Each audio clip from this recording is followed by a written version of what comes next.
Bismillahirrahmanirrahim. Bismillahirrahmanirrahim.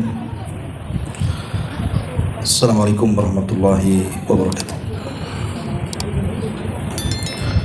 Alhamdulillah wassalatu wassalamu ala Rasulillah wa ala alihi wa sahbihi wa mawalah wa la hawla wa la quwata illa billahi wa ba'du.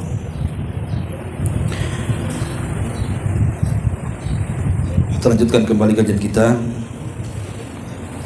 masih membahas surah Al-Baqarah, di mana kita masuk pada ayat ke 164 ya, 164.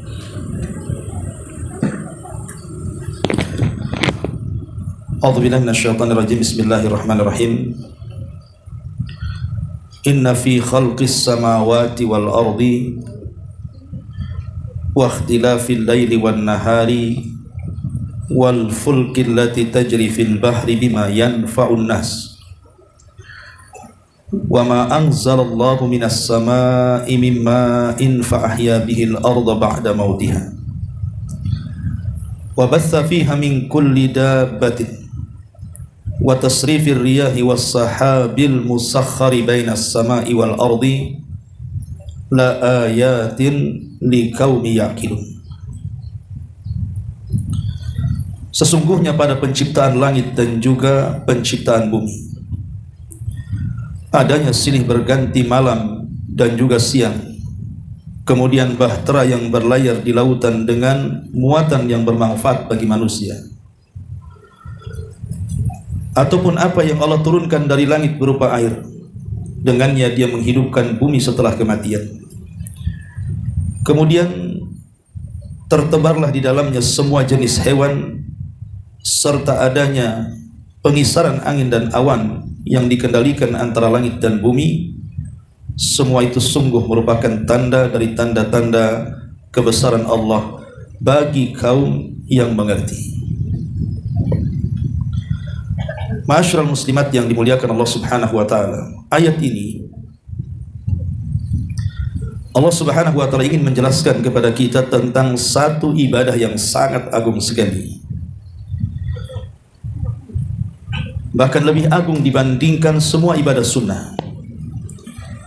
Ibadah itu disebut at-tafakkur, ibadah tafakkur atau tadabbur. Kita berfikir dengan tanda-tanda dan kuasa Allah Subhanahu wa taala yang Allah Subhanahu wa taala telah tampakkan kepada manusia. Makanya disebutkan oleh para ulama, di antaranya perkataan Umar bin Khattab radhiyallahu anhu. Rasulullah sallallahu alaihi wasallam mengatakan, tafakkaru fi alaillah wa la tafakkaru fi dzatillah. Berfikirlah kalian dengan tanda-tanda kuasa Allah, seperti disebutkan dalam ayat ini. Adanya langit, adanya bumi, adanya siang, adanya malam, adanya lautan dan bahtera yang di atasnya, adanya hujan dan tumbuhan serta hewan yang hidup karenanya, dan begitu seterusnya. Kata Rasul, berfikirlah soal itu, dan jangan berfikir soal zat Allah. Pikirkan makhluknya saja, jangan memikirkan yang menciptakannya. Sebab kalau kita sudah mampu memikirkan ciptaan-ciptaannya, maka kita akan sampai kepada zat Allah Subhanahu wa taala. Jadi semata-mata kita memikirkan makhluk Allah, nanti kita akan sampai kepada Sang Khaliq.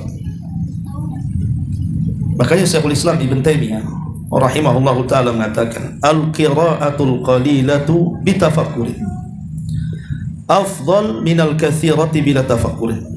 Kalau kita membaca walaupun sedikit tapi dengan berfikir, itu lebih baik dibandingkan membaca banyak tapi tidak berfikir. Artinya bahwa tafakkur ini luar biasa. Bahkan Bishr al-Hafi pernah mengatakan, "Lau tafakkaran nasu fi 'azamatillahi ma asallah azza wa jalla." Kalau seandainya manusia itu mau berfikir tentang keagungan Allah dari ciptaan-ciptaannya, tidak ada manusia yang bermaksiat kepada Allah. Saking takutnya mereka kepada Allah Azza wa Jalla. Ma'asyiral muslimin, muslimat yang dimuliakan Allah Subhanahu wa taala. Di dalam surah Al-Imran, Allah Subhanahu wa taala memuji orang-orang yang mereka menggunakan akal mereka untuk tafakkur. Allah Subhanahu wa taala berfirman dalam surah Al-Imran 190 dan 191. Inna fi khalqis samawati wal ardh wa ikhtilafil laili wan nahar la ayatin liulil albab. Sungguh dalam penciptaan langit dan bumi serta adanya pergantian siang dan malam itu adalah tanda-tanda kebesaran Allah bagi siapa? Bagi orang yang mau berfikir. Siapa orang-orang yang berfikir itu? Alladzina yadhkuruna Allaha qiyaman wa qu'udan wa 'ala junubihim wa yatafakkaruna fi khalqis samawati wal ardh. Yaitu orang-orang yang mengingat Allah sambil berdiri, sambil duduk dalam kondisi berbaring, kemudian mereka mulai berfikir tentang penciptaan langit dan bumi. Kemudian mereka mengatakan, Rabbana ma khalaqta hadza batila subhanaka faqina adzabannar. Ya Rabb, Engkau tidaklah menciptakan ini semua sia-sia. Maha suci Engkau ya Rabb, lindungilah kami dari azab neraka. Lihat bagaimana Allah Subhanahu wa taala menyebutkan tentang dua ibadah mulia dalam surah Al-Imran 190 dan 191 ini. Di sana ada namanya ibadah zikir dan ada ibadah fikir. Ada zikir, ada fikir. Zikir ya tentu lisan kita memuja dan memuji Allah Subhanahu wa taala dengan menyebut nama-namanya, mengagungkan sifat-sifatnya. Tapi fikir itu artinya memikirkan kekuasaan-kekuasaan Allah Subhanahu wa taala. Kalau kita gabungkan dua ibadah mulia ini, zikir dan fikir, maka kita akan menambah iman dan takwa kita kepada Allah Azza wa Jalla. Di sini Allah memuji orang-orang yang menggunakan akal untuk berfikir dan menggunakan lisan untuk berzikir. Tapi ingat sebaliknya, orang yang tidak pernah tafakkur sama sekali dalam kehidupannya, tidak pernah memandang kuasa-kuasa Allah, maka Allah sangat mencela orang-orang seperti ini. Dan itu digambarkan dalam surah Al-A'raf ayat 179. Walaqad dzara'na li jahannama katsiran minal jinni wal insi lahum qulubun la yafqahuna biha walahum a'yunun la yubsiruna biha walahum adhanun la yasma'una biha ulaika kal an'am, kata Rasul, kata Allah, bal hum adhal ulaika humul ghafilun. Sungguh kami benar-benar telah menciptakan banyak dari kalangan jin dan juga manusia untuk menjadi para penghuni jahanam. Kenapa mereka menjadi para penghuni jahanam dari kalangan jin dan kebanyakan jin dan manusia itu? Allah berikan alasan. Karena mereka memiliki hati yang tidak mereka gunakan untuk memahami ayat-ayat Allah. Mereka memiliki mata, tidak mereka gunakan untuk melihat ayat-ayat Allah. Mereka memiliki telinga, tidak pun digunakan untuk mendengarkan ayat-ayat Allah. Maka mereka tak ubahnya seperti binatang ternak, bahkan lebih sesat dibandingkan binatang ternak. Mereka lah orang-orang yang lalai. Lihat bagaimana Allah Subhanahu wa taala mengutuk mereka, menyamakan orang-orang yang tidak tafakkur itu dengan binatang, bahkan lebih sesat dibandingkan binatang. Ya, karena binatang itu tidak pernah tafakkur. Mana binatang tafakkur? Lihat kambing itu, tidak pernah dia merenung, kecuali sakit. Ya. Baru dia tak mau makan, dia. Tapi bukan berarti sedang tafakkur, dia sedang sakit. Jadi yang tidak tafakkur itulah binatang ternak. Unta, sapi, kambing, mereka tidak pernah tafakkur. Lalu apa bedanya kita dengan mereka kalaupun kita tidak tafakkur? Bahkan kadang-kadang lebih sesat lagi dibandingkan mereka. Kenapa lebih sesat? Karena binatang-binatang itu wajar mereka tidak tafakkur, karena Allah tidak memberikan alat untuk mereka untuk tafakkur. Lah kita diberikan alat oleh Allah. Sebagaimana Allah mengatakan dalam surah An-Nahl ayat 78. Wallahu akhrajakum min butuni ummahatikum la ta'lamuna syai'a wa ja'ala lakumus sam'a wal absara wal af'idata la'allakum tashkurun. Dan Allah telah mengeluarkan kalian dari perut ibu kalian dalam keadaan tidak mengetahui apapun. Ya. Artinya orang yang brojol, bayi yang keluar dari perut ibu itu kan tidak mengenal siapapun, mengetahui apapun. Mendengar pun belum. Ya, mendengar mungkin bisa lah, tapi melihat tidak bisa. Bergerak pun masih lemah. Otak pun belum bisa berpikir. Makanya Allah mengatakan, dan Allah mengeluarkan kalian dari perut ibu kalian itu dalam kondisi tidak tahu. Baru setelah itu Allah berikan pendengaran, penglihatan. Kenapa Allah dahulukan pendengaran baru penglihatan? Karena bayi dalam perut itu sudah mendengar, tapi belum melihat. Makanya hati-hati kalau ngomong orang yang sedang hamil itu dengar tuh bayi itu. Makanya para ulama mengatakan kalau orang sedang hamil dan bayi itu sudah ditiupkan roh, kemudian ibunya rajin membaca Al-Quran, maka anak itu ketika dia keluar dari perut ibunya, maka dia sudah memiliki hafalan Quran.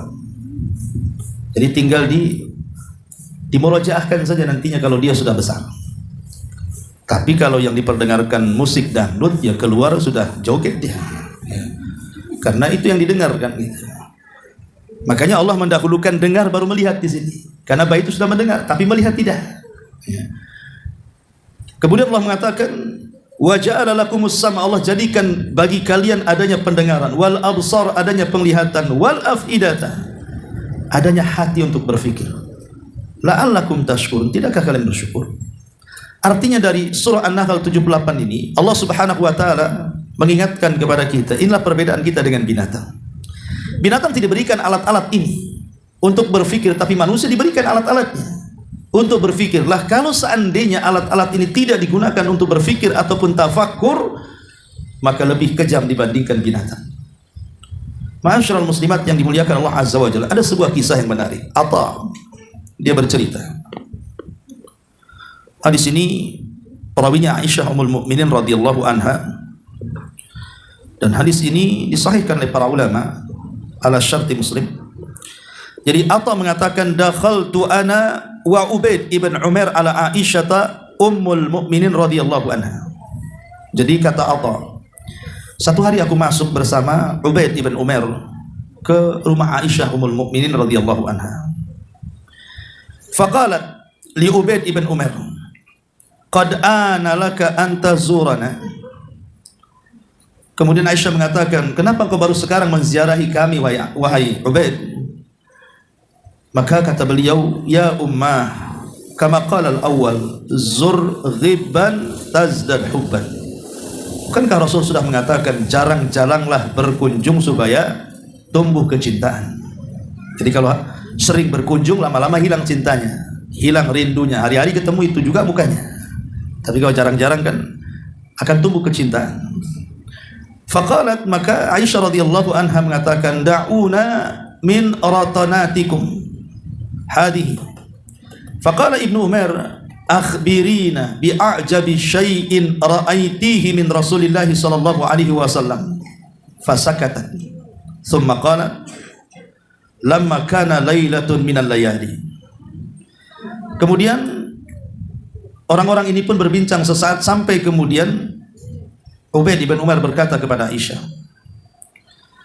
wahai Ummul Mukminin, ceritakan kepada kami tentang sesuatu yang paling menakjubkan yang kau lihat dari Nabi SAW. Maka Aisyah terdiam. Kemudian dia baru bercerita. Kata Aisyah, ada satu malam dari sekian malam-malam yang telah lewat, Nabi SAW berada di giliranku, dan malam itu Rasul tidak bisa tidur. Kemudian tiba-tiba dia mengatakan kepadaku, ya Aisyah, dharini ata'abbad al-lailata li Rabbi. Wahai Aisyah, izinkan malam ini aku tidak bersamamu, walaupun ini giliran, karena aku ingin fokuskan malam ini untuk beribadah kepada Rabbku. Maka Aisyah mengatakan, wallahi inni la uhibbu qurbak wa uhibbu ma yasurruk. Ya Rasul, kayaknya tidak bisa, karena aku sangat ingin dekat dengan kamu dan sangat rindu dengan kamu. Tetapi bagaimanapun aku sangat cinta dengan apa yang kau sukai. Kalau ingin beribadah, ya silakan beribadah. Faqama Rasulullah sallallahu alaihi wasallam fatatahhar. Kemudian Rasul berdiri, kemudian mengambil wudu. Summa qama yusalli. Kemudian Rasul pun salat dari ba'da isya sampai mendekati fajar. Bayangkan berdiri sekian lama ba'da isya sampai waktu fajar, berapa jam berdiri? tapi Rasul diberikan kekuatan untuk ibadah. Falam yazal yabki hatta balla hijrahu, dan Rasul senantiasa terus menangis dan menangis sampai akhirnya tembok bekas sujudnya itu dipenuhi dengan air mata Nabi. Qalat, kemudian Aisyah mengatakan, thumma baka falam yazal yabki hatta balla lihyatahu, dan aku melihat Rasul terus menangis dan menangis sampai tangisannya atau air matanya membasahi janggutnya. Masyaallah muslimat yang dimuliakan Allah Subhanahu wa taala, ketika datang waktu subuh, kemudian Bilal pun yu'adzinuhu bisalatin. Bilal pun kemudian mulai mengumandangkan azan salat subuh. Kemudian Nabi SAW berangkat ke masjid. Falamma ra'ahu yabki, Bilal melihat Nabi SAW itu ada bekas tangisan. Faqala, maka Bilal mengatakan, ya Rasulullah, lima tabki? Rasul, kenapa engkau menangis? Wa qad ghafarallahu laka ma taqaddama wa ma ta'akhkhar, bukankah dosamu telah diampuni Allah yang telah, yang sedang dan yang akan datang? Apalagi yang kau tangisi wahai Rasul? Faqala, maka Rasul mengatakan, afala akunu abdan syakura, salahkah aku menjadi hamba yang bersyukur? Laqad nazalat alayya al-lailah, laqad nazalat alayya al-lailata ayah wailun liman qara'aha wa lam yatafakkar fiha. Semalam wahai Bilal turun ayat kepadaku, celaka bagi yang membacanya dan tidak merenungkannya. Kemudian Rasulullah SAW menyebutkan surah Al-Imran ayat 190 itu, inna fi khalqis samawati wal ard wa ikhtilafil laili wan nahar la ayatin liulil albab. Sesungguhnya adanya penciptaan langit dan bumi, pergeseran siang dan malam, itu semua tanda-tanda kebesaran bagi orang-orang yang berakal. Dan Rasul menyebutkan sampai selesai surah Al-Imran. Lihat bagaimana Nabi SAW mengajarkan kepada Bilal ibn Rabah kalimat yang mengancam kita semuanya. Apa ancaman Rasul? Wailun liman qara'aha wa lam yatafakkaru biha. Celaka bagi orang yang membaca tentang ayat-ayat yang di dalamnya terdapat tanda-tanda kuasa Allah, tapi dia tidak merenungkannya. Termasuk surah Al-Baqarah yang kita bahas ini. Ini kan bicara soal tanda-tanda kuasa Allah. Masyaallah muslimat yang dimuliakan Allah Azza wa Jalla. Makanya kenapa Abu Darda radhiyallahu anhu sampai mengatakan, tafakkar sa'atan khairun min qiyami lailatin. Kita merenungkan tentang kebesaran Allah sesaat itu jauh lebih baik dibandingkan menghabiskan malam untuk qiyamul lail. Bayangkan berdiri sesaat, kemudian memandang langit, memandang bumi, memandang gunung, memandang semua tanda-tanda kebesaran Allah, itu lebih baik walaupun sesaat dibandingkan menghabiskan semua malam dengan qiyamul lail. Masyaallah muslimat yang dimuliakan Allah Subhanahu wa taala. Dari sini kita tahu bahwa pentingnya ibadah tafakur ini. Karena ibadah tafakur ini ibadah yang mudah sekali. Lain dengan salat. Salat itu harus menunggu waktunya. Nanti sudah waktunya, ada syarat-syaratnya. Bajunya harus bersih dari hadas kecil dan hadas besar. Kemudian juga harus bertenaga karena harus berdiri, ruku, sujud dan begitu seterusnya. Kemudian ibadah puasa juga sama, harus sahur, berlapar-lapar dari terbit fajar sampai maghrib. Apalagi haji, perlu biaya, kemudian juga perlu tenaga. Karena rukun Islam itu kan ada yang sifatnya ibadah badan, ada yang sifatnya ibadah harta, ada yang menggabungkan badan dan harta.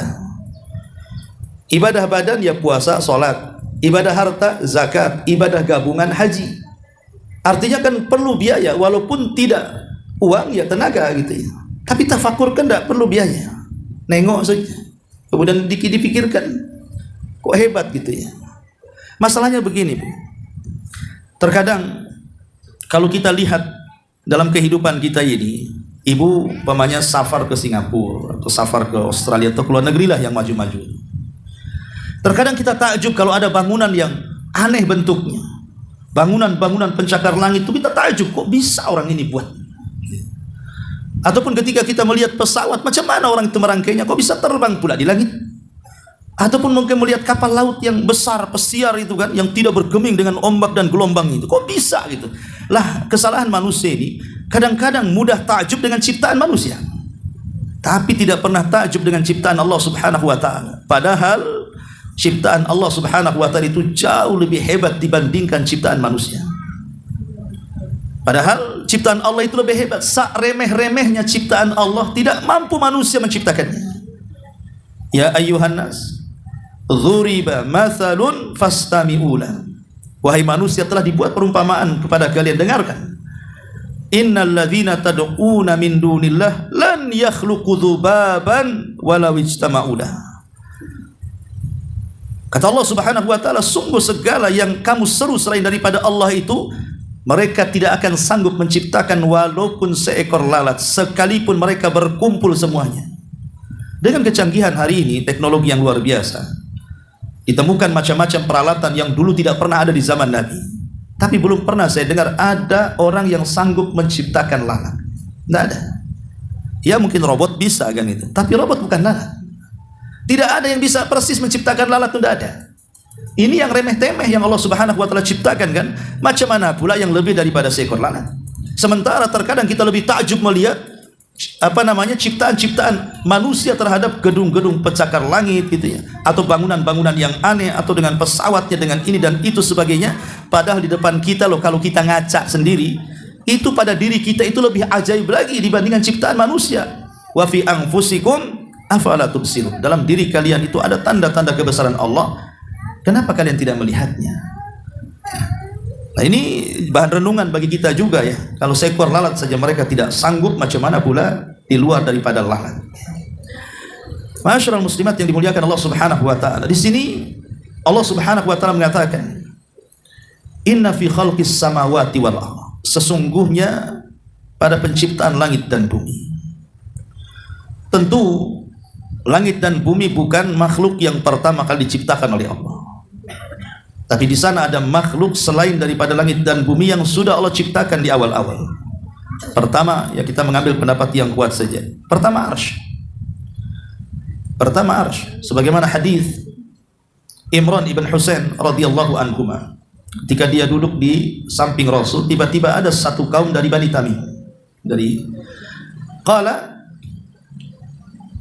Maka dia berkata, Iqbalul bushra ya Bani Tamim. Terimalah kabar gembira yang telah menyapa kalian wahai Bani Tamim. Maksudnya hidayah Islam. Lalu maka mereka mengatakan, Basyartana fa'atina. Ya, kami menerima hidayah Islam dengan bahagia, tapi berikanlah sesuatu untuk kami. Artinya dia minta balasan dengan Islamnya. Maka Rasulullah SAW membiarkan karena minta imbalan masalahnya. Masa orang masuk Islam minta imbalan? Seperti maunya mu'alaf, datang, Ustaz saya mau masuk Islam tapi kasih motor ya katanya. Gimana kan? Masa orang masuk Islam minta imbalan? Kemudian Rasul membiarkan Bani Tamim itu. Fadakhalan nas min ahli Yaman. Setelah Bani Tamim, tiba-tiba datang sekelompok orang dari kabilah Yaman. Faqala, maka dikatakan, Aqbilul bushra ya ahlal Yaman, id lam yakbalha Banu Tamim.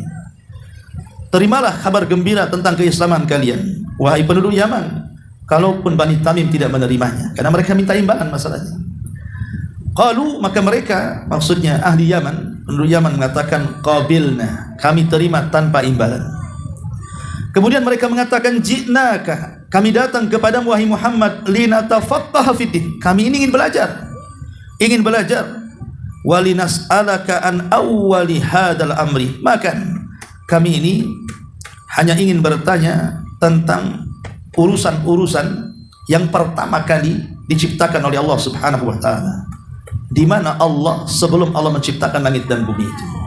Mereka mengatakan di mana Allah sebelum Allah menciptakan alam semesta ini.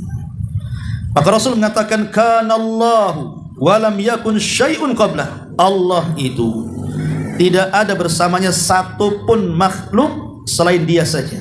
Sebelum Allah menciptakan yang lainnya, dia bersendirian. Wa kana arshuhu 'alal ma. Baru Allah ciptakan arsy, dan arsynya Allah di atas air. Summa khalaqas samawati wal ard. Baru kemudian Allah menciptakan langit dan bumi. Wa kataba fi dzikri kulli syai'in, dan Allah catat di Lauhil Mahfuz segala sesuatu yang akan terjadi di langit dan di bumi itu. Dari hadis ini mengatakan bahwa asal penciptaan atau yang pertama kali diciptakan Allah sebelum Allah menciptakan yang lainnya adalah arsy dulu. Baru setelah arsy air, karena di atas langit itu ada lautan. kemudian baru setelah itu qalam, yang Allah perintahkan untuk mencatat segala sesuatu yang akan berlaku. Maka qalam pun mencatat sampai kering tintanya, kemudian diletakkan di Lauhil Mahfuz. Baru setelah itu Allah Subhanahu wa taala menciptakan makhluk-makhluk yang lainnya. Salah satunya adalah langit dan bumi. Artinya langit dan bumi ini bukan yang pertama diciptakan, ada makhluk sebelumnya. Baru setelah itu Allah Subhanahu wa taala menciptakan langit dan bumi, dan Nabi SAW mengatakan dalam hadis Muslim dari hadis Abi Hurairah radhiyallahu an, khalaqallahu turbata yauma sabti. Allah menciptakan tanah itu di hari Sabtu. Wa khalaqa fiha al-jibal yauma ahad. Dan Allah menciptakan gunung-gunung itu di hari Ahad. Wa khalaqa asy-syajara yaumal itsnain, dan Allah ciptakan pepohonan itu di hari Senin. Wa khalaqal makruh yauma tsulatsa, dan Allah ciptakan sesuatu yang akan dibenci manusia itu hari Selasa. Wa khalaqan nur yaumal arbi'ah, dan Allah ciptakan cahaya di hari Rabu. Wa batsa fiha dawab yaumal khamis, kemudian Allah ciptakan berbagai macam binatang di hari Kamis. Wa khalaqa Adam ba'dal asri min yaumil jum'ah fi akhiril khalqi fi akhiri sa'atin min sa'atil jum'ati fi ma bainal asri ilal laili. Dan Allah ciptakan Adam setelah asar di hari Jumat, di akhir penciptaan, di akhir waktu, di waktu-waktu Jumat antara asar dan malam. Jadi sebelum maghrib Adam sudah tercipta. Ya. Dari sini kita tahu bahwa Allah Subhanahu wa taala menciptakan, pencipta ini kan ada dua macam. Ada makhluk Allah Subhanahu wa taala yang Allah ciptakan dengan kun fayakun. Tapi ada juga Allah menciptakan makhluk itu dari makhluk yang lain yang sudah Allah ciptakan dengan kun fayakun. Jadi makhluk Allah itu ada dua. Ada yang diciptakan dengan kun fayakun, jadi kau maka jadi. Tapi ada juga makhluk yang diciptakan dari makhluk yang lainnya, di mana makhluk yang lain tercipta dengan kun fayakun. Contoh umpamanya, Allah menciptakan air dengan kun fayakun. Allah menciptakan api dengan kun fayakun. Allah menciptakan tanah dengan kun fayakun. Allah menciptakan cahaya dengan kun fayakun. Tetapi ada makhluk lain yang diciptakan dari makhluk yang diciptakan dengan kun fayakun. Seperti Adam diciptakan dari tanah bercampur dengan air. Adam tidak diciptakan dengan kun fayakun, tapi diciptakan dari bahan baku yang sudah diciptakan sebelumnya, tanah dan air. Jin diciptakan dari api. Jin tidak diciptakan dengan kun fayakun, karena jin diciptakan dari bahan bakar, dari bahan baku dari api. Begitu juga malaikat, begitu juga binatang. Jadi inilah kuasa Allah Subhanahu wa taala. Ada yang disebut dengan masdar penciptaan, artinya pokok penciptaan. Dari pokok penciptaan inilah kemudian Allah ciptakan cabang-cabangnya. Seperti contohnya, ada yang diciptakan dengan kun fayakun, ada yang diciptakan dengan tidak kun fayakun, tapi dari makhluk yang diciptakan kun fayakun tadi. Yang lebih ajaib lagi adalah ketika Allah Subhanahu wa taala menciptakan Adam itu dari makhluk yang berupa tanah yang bercampur dengan air itu. Pertanyaan pun muncul, apakah dalam tanah itu ada daging? Apakah dalam tanah itu ada darah? Ataukah dalam tanah itu ada tulang?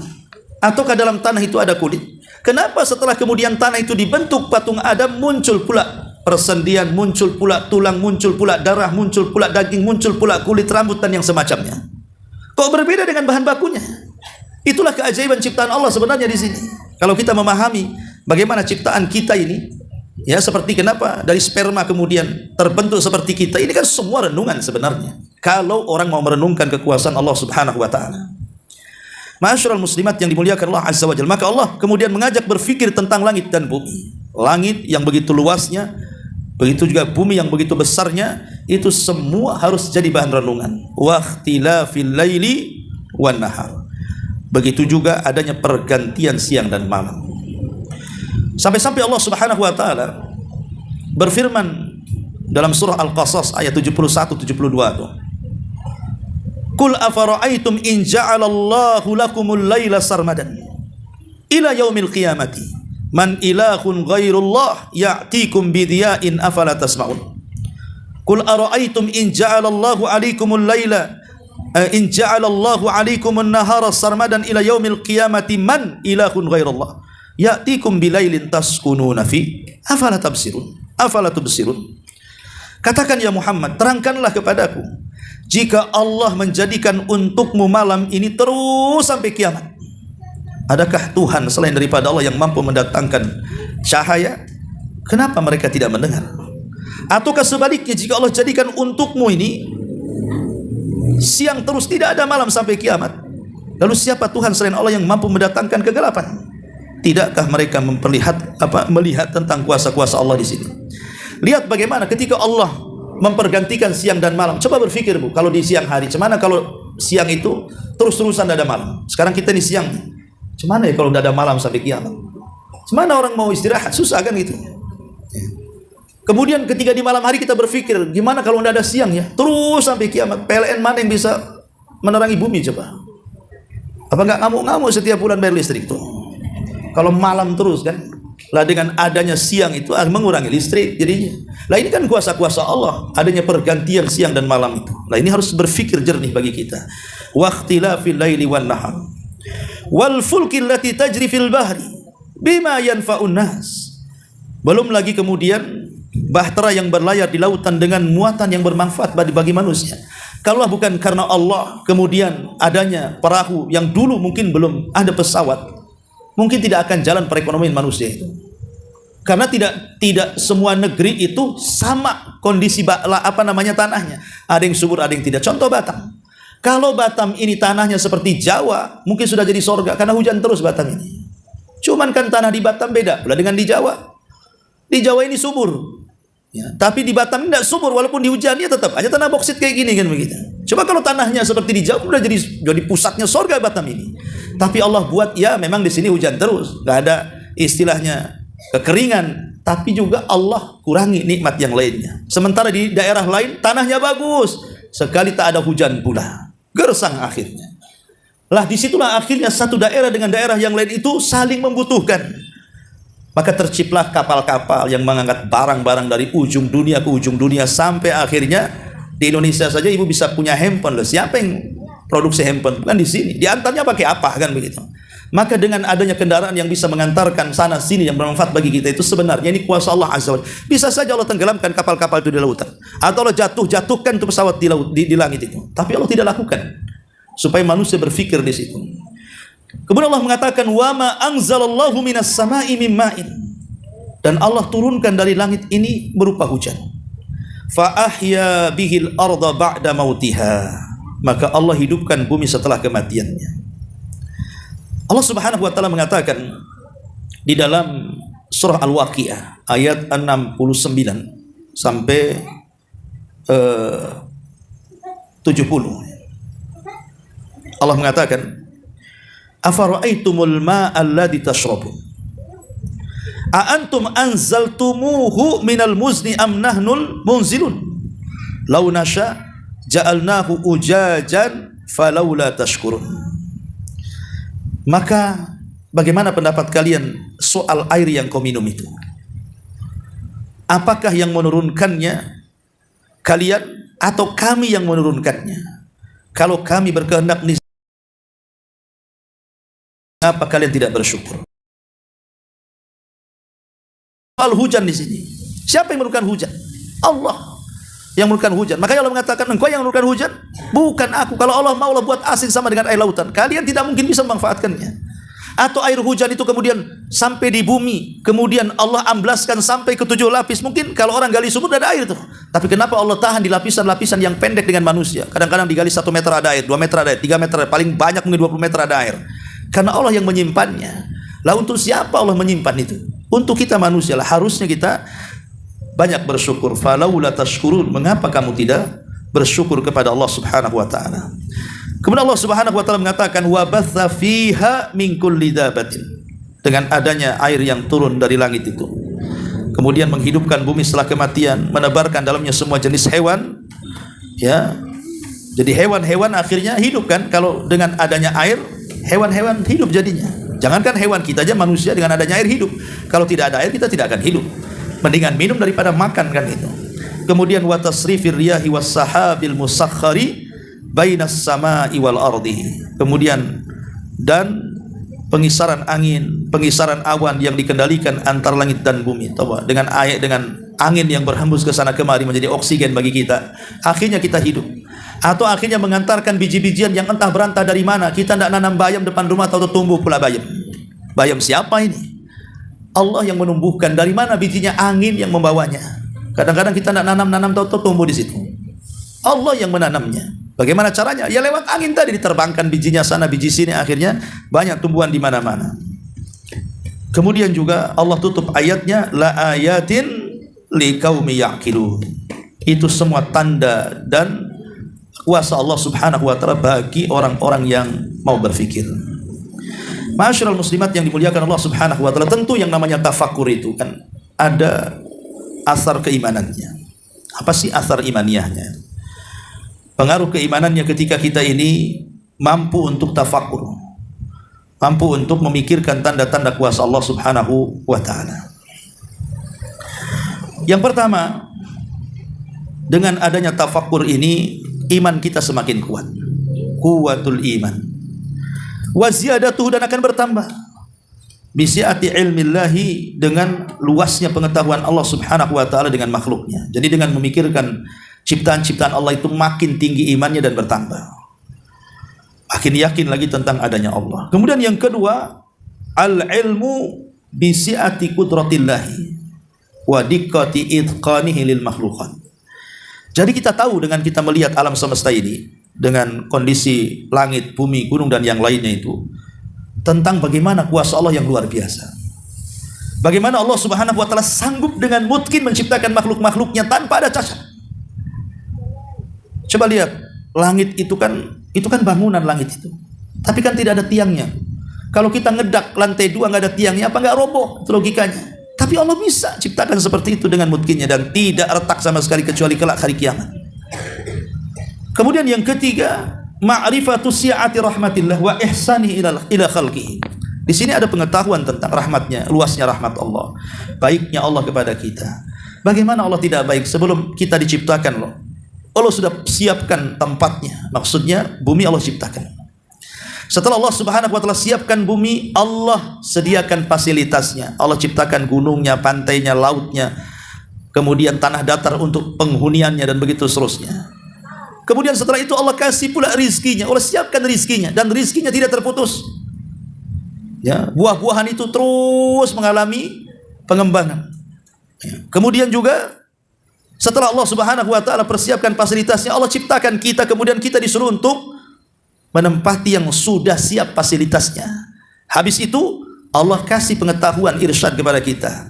Ini yang manfaat untuk kamu, ini yang tidak. Ini yang boleh dimakan, ini yang tidak. Ini yang baik, ini yang tidak. Kemudian Allah berikan kebahagiaan dengan itu. Tidak cukupkah Allah Subhanahu wa taala memberikan rahmat dan kebaikan kepada makhluk, kemudian kita tidak bersyukur malah kufur? Nah, ini harus direnungkan. Kemudian yang keempat juga, ma'rifatu iftiqaril khalqi. Pengetahuan bagaimana berhajatnya makhluk ini kepada Allah Subhanahu wa taala, karena kita ini bukan khaliq. Kita ini makhluk yang diciptakan. Kita berhajat kepada rizki Allah, kepada nikmat Allah Subhanahu wa taala. Kemudian yang nomor 5, idhamu haqqillahi azza wa jalla. Besarnya tuntutan bagaimana Allah Subhanahu wa taala memberikan hak-haknya kepada manusia. Kemudian yang keenam, ma'rifatu anna tafakkur min sifati ulil albab. Bahwa ibadah tafakkur ini termasuk sifatnya orang-orang yang memiliki akal sehat, dan yang paling agungnya ibadah-ibadah yang mengantarkan kepada khusyuk dan munajat kepada Allah Subhanahu wa taala. Kemudian yang terakhir, ma'rifatu anna tafakkur bi haddi dzatihi ibadah bal min ajallil ibadat. Bahkan tafakkur juga semata-mata terfikir itu sudah dapat pahala, karena dia adalah ibadah, bahkan paling mulianya ibadah. Lalu jenis-jenis yang harus kita ditafakkur itu apa? Pertama, tentu ayat-ayat kauni. Ayat-ayat kauni itu maksudnya tanda-tanda kebesaran Allah berupa alam semesta. Ya, kalau kita yang tampak di depan kita ya mungkin gunung-gunung, lautan-lautan, sungai-sungai, pohon-pohon, dan begitu seterusnya. Itu yang ditafakuri. Kemudian yang kedua ya ayat syar'i. Ayat syar'i seperti kita sekarang ini ngaji Quran. Ini namanya ayat syar'i, atau hadis-hadis Nabi SAW yang luar biasa, yang merupakan mukjizat dari Allah Azza wa Jalla kepada kita yang tidak lekang dengan zaman. Kemudian yang ketiga, penciptaan manusia. penciptaan kita sendiri. Bagaimana dulu kita di alam arwah, kemudian berpindah ke alam janin, dari segumpal sperma, segumpal darah, kemudian segumpal daging jadilah manusia. Kemudian dilahirkan, jadi lemah, kemudian menguat, kemudian kuat sekali, kemudian melemah lagi, kemudian mati. Kemudian juga yang nomor 6 al-kainat al-hayyah. Yang nomor 4 al-kainatil hayyati khalaqaha wa nasha'atha wa ikhtilaf tabaiha, ataupun makhluk-makhluk yang tidak tampak di mata kita, yang bisa dilihat dengan alat-alat tertentu, mikroskop atau yang lainnya, bakteri-bakteri dan apalah kan itu. Itu semua kan kuasa Allah. Tidak ada yang sanggup menciptakan itu. Kemudian yang terakhir tafakul bihalid dunia, juga berpikir tentang kondisi dunia. Kemudian sur'atu zawaliha, cepatnya hilang dunia, wa idhamu fitnatiha, dan juga besarnya fitnah, wa taqallub ahdathiha, dan mudah berubah kondisinya. Maka ini semua harus ditafakuri tentang dunia. Oh, dunia ini rupanya cepat, tahu-tahu kita sudah tua saja meninggalkan dunia. Ya, ini 5 perkara yang dianjurkan supaya kita bertafakur. Ya. Wallahu a'lam bishawab. Ya. Ya, tentu yang paling besar adalah maksud dari tafakur adalah mewariskan seorang hamba dengan berbagai macam ubudiyah. Salah satunya memantapkan lagi tauhid kepada Allah Subhanahu wa taala dan memantapkan iman dan takwa kita kepada Allah Azza wa Jalla. Wallahu a'lam. Baik, sampai di sini. Ya, kita buka tanya jawab silakan.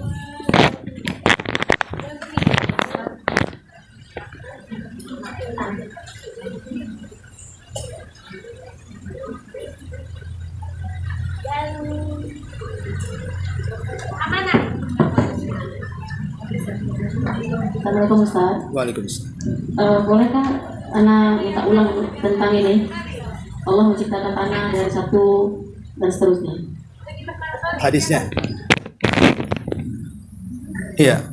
Hadis ini hadis tentang penciptaan yang sudah saya jelaskan, itu dikeluarkan Imam Muslim dari hadis Abi Hurairah radhiyallahu an, di mana Rasul mengatakan Allah menciptakan tanah di hari Sabtu, kemudian gunung di hari Ahad, kemudian pohon di hari Senin, kemudian hal-hal yang tidak disukai manusia di hari Selasa, kemudian cahaya Allah ciptakan di hari Rabu, kemudian berbagai macam binatang dan semua jenis binatang di hari Kamis, baru di hari Jumatnya Allah ciptakan Adam setelah asar sampai mendekati terbenam matahari. Jadi penciptaan Adam dibentuk itu dari asar sampai maghrib. Terbentuklah Adam di hari Jumat. Makanya hari Jumat itu hari yang sangat istimewa bagi kaum muslimin, karena itu Sayyidul Ayyam, pemimpinnya hari-hari. Wallahu a'lam. Bismillahirrahmanirrahim warahmatullahi wabarakatuh. Waalaikumsalam. Ustaz, tafakur, kita bertafakur dengan ayat-ayat kauni, yaitu penciptaan alam itu lebih baik daripada kita semalaman sholat qiyamul lail. Nah, seandainya dalam satu malam orang tersebut hanya merenungi kekuasaan Allah, apakah itu ibadahnya mengalahkan dengan dia sholat semalam suntuk qiyamul lail atau membaca Al-Quran? Kadang dia hanya tafakur itu mungkin tidak terlalu serius gitu, tapi apakah amal itu bisa mengalahkan amal yang tadi? Ya, alhamdulillah. Ini tentu kalimat itu kalau perbandingan orang yang tafakur dengan orang yang sholat sunnah, tentu tafakur lebih afdal. Tapi kalau bisa menjama di dalam sholat itu kita tafakur, ya tentu kita bisa menjama dua ibadah yang mulia. Dan itu dijelaskan oleh Ibnu Abbas radhiyallahu anhuma, rak'atani muqtasidatani fi tafakkurin khairun min qiyamil lailatin bila qalbin. Kata Ibnu Abbas, 2 rakaat dengan sangat sederhana, tapi dalam 2 rakaat itu penuh dengan tafakur, itu lebih baik dibandingkan semalam suntuk qiyamul lail tapi tidak dengan hati. Artinya kalau kita bisa menggabungkan, ya lebih baik kan gitu ya. Tapi kalau tidak bisa menggabungkan, ya sudah satu-satu. Ya, ambillah pamannya karena mungkin sakit tidak bisa sholat malam, ya, atau juga dalam kondisi tertentu yang tidak memungkinkan kita sholat malam, ya ada gantinya lebih afdal. Ya tafakur tadi, memikirkan ayat-ayat dan tanda-tanda kuasa Allah Azza wa Jalla. Ya, termasuk juga kalau kita melihat ada seorang syekh bercerita, itu ada kucing yang buta, ya, itu selalu mencari kucing ini buta sebenarnya. Kemudian dia mencari makanan. Jadi Syekh ini suatu ketika dia ngasih daging sama dia. Tapi dengan instingnya subhanallah. Kucing ini nggak nabrak. Padahal dia buta tuh. Lain dengan manusia itu kan pakai tongkat. Kadang-kadang diraba-raba dulu baru melangkahkan. Wajar dia. Tapi kucing macam mana pakai tongkat? Apa nggak lucu kalau pakai tongkat tuh? Tapi bagaimana Allah Subhanahu wa taala bisa loh membuat kucing buta dua-duanya? Dia bisa cari makan, pulang ngasih makan anak-anaknya. Cemana dia cara jalannya itu? Itu kan kuasa Allah itu. Allah yang memberi dia jalan. Lah ini luar biasa, ini contoh saja ya. Ini kan yang kecil-kecil saja. Luar biasa gitu. Apalagi yang lainnya. Wallahu a'lam. Assalamualaikum Ustaz. Waalaikumsalam. Ada yang tanya, nah kalau misalnya seperti yang Ustaz katakan barusan ini, kira-kira ada nggak ucapan bagi kita karena melihat katakanlah seperti kucing yang tidak bisa apa-apa gitu ya, bisa memberi makan anaknya gitu ya Ustaz ya, ada nggak kata-kata Ya kita harus Masya Allah ya. La haula wala quwata illa billah. Ya kita memuji Allah kan. Kalau kita melihat sesuatu yang menakjubkan bagi kita, kita katakan Allahu Akbar. Ya kan? Jadi besarkan Allah di situ. La haula wala quwata illa billah. Ya pokoknya berzikir adalah lisan-lisan kita mengucapkan kalimat takjub. Saking takjubnya. Ataupun seperti yang dalam surah Al-Imran tadi. Rabbana ma khalaqta hadza batila. Subhanaka faqina adzabannar. Ya Rabb, apa yang kau ciptakan itu enggak ada sia-sia semuanya. Ini kan ketika melihat kekuasaan seperti dalam surah Al-Imran tadi. Kita membaca Rabbana ma khalaqta hadza batila. Ya Allah, tidak ada penciptaanmu yang sia-sia, semua berguna untuk makhluknya. Jadi ada bacaan-bacaan tertentu yang baik dalam Quran ataupun secara umum kita katakan Allahu Akbar. Yang jelas keluarlah zikir-zikir dan pujian-pujian kepada Allah Azza wa Jalla karena dahsyatnya itu semua yang tidak mungkin makhluk menciptakannya dan membuatnya kecuali Sang Khalik. Wallahu a'lam. Ustaz mau bertanya? Ya. Assalamualaikum warahmatullahi wabarakatuh. Izin bertanya Ustaz, tadi Ustaz menyampaikan bahwa Allah menciptakan dari pohonan, kemudian gunung dan tanah. Apakah di saat Allah menciptakan Adam itu bersama juga diciptakannya dengan jin? Terima kasih. Ya, alhamdulillah. Ada makhluk yang berakal, ada makhluk yang tidak berakal. Makhluk yang tidak berakal ya pohon, batu, laut, gunung itu makhluk tidak berakal. Tapi tidak ada makhluk yang berakal dan itu cuma 3. Pertama malaikat, yang kedua jin, yang ketiga manusia. Dan tartib penciptaannya sebagaimana tartib hadis Nabi. Khuliqatil malaikatu min nur wa khuliqatil jan mimma rijiminar wa khuliqalakum wa khuliqa adam mimma wusifalakum. Malaikat diciptakan dari cahaya, jin diciptakan dari ujung nyala api, dan Adam diciptakan sebagaimana telah disifatkan kepada kalian, maksudnya dari tanah dengan sebaik-baik bentuk. Artinya bahwa secara tertib malaikat itu diciptakan, baru jin. Jin ini makhluk kedua yang menghuni bumi. Manusia belum ada di bumi, semua penghuni bumi ini jin. Tapi jin ini perusak masalahnya, suka main darah, suka berselisih, suka berperang. Makanya kemudian Allah mentartibkan bangsa jin, memenjarakan sebagian jin-jin yang jahat, diutusnya pasukan malaikat untuk memerangi mereka. Baru setelah itu Allah ciptakan manusia, dimulai daripada Adam. Makanya malaikat mengatakan, ya Rabb, apakah Engkau akan menciptakan makhluk yang akan menumpahkan darah dan merusak bumi? Malaikat itu mau mengkias, apakah Engkau akan menciptakan makhluk sama dengan jin yang sebelumnya merusak? Tapi Allah mengatakan, loh saya lebih tahu, kau tidak tahu.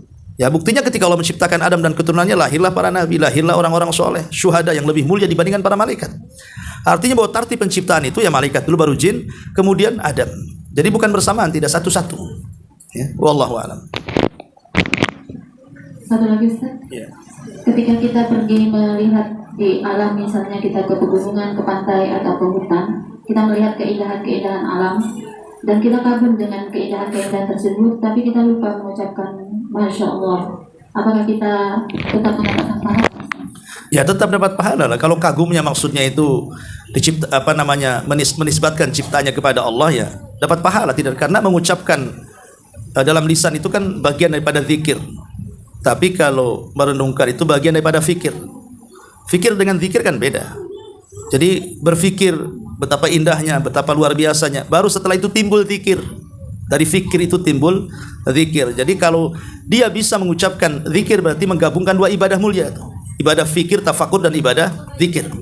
Tapi kalau tidak berzikir ya dapat ibadah satu aja, tafakur saja. Ya, itu maksudnya. Wallahu a'lam. Ustaz, sudah selesai berikan kuis. Oh iya, ini ada 3 hadiah. Baik. Pertanyaan yang pertama soal satu ibadah yang luar biasa yang disebut dengan ibadah tafakur. Pertanyaannya, Nabi Shallallahu Alaihi Wasallam ketika mengatakan telah turun kepadaku satu ayat, celaka bagi yang tidak memikirkan setelah membacanya. Itu ayat yang turun itu surat apa? Dan ayat berapa? Ali Imran, Ustaz. Ayat? Ayat 191. Ahsan, Masya Allah. Barakallahu fiik. Baik. Kemudian pertanyaan yang kedua, saya tadi sebutkan surah An-Nahl 78 tentang alat-alat tafakur dalam badan kita. Sebutkan 3 alat tafakur dalam badan kita yang disebutkan dalam surah An-Nahl 78 tadi. Hah? Itu yang paling belakang tuh. Yang nyandar tuh, yang nyandar tuh. Iya.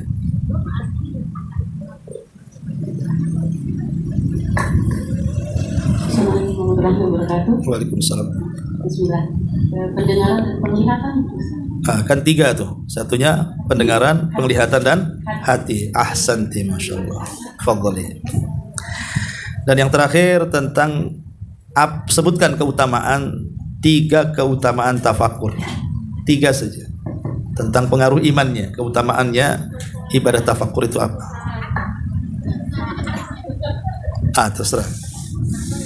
Iman semakin kuat. Iya. Kita jadi takut, jadi ini ya, tahu kuasa Allah, adanya pengetahuan atau rahmat dari Allah, pengetahuan berhadirnya makhluk. Besarnya tuntutan Allah. Udah lewat.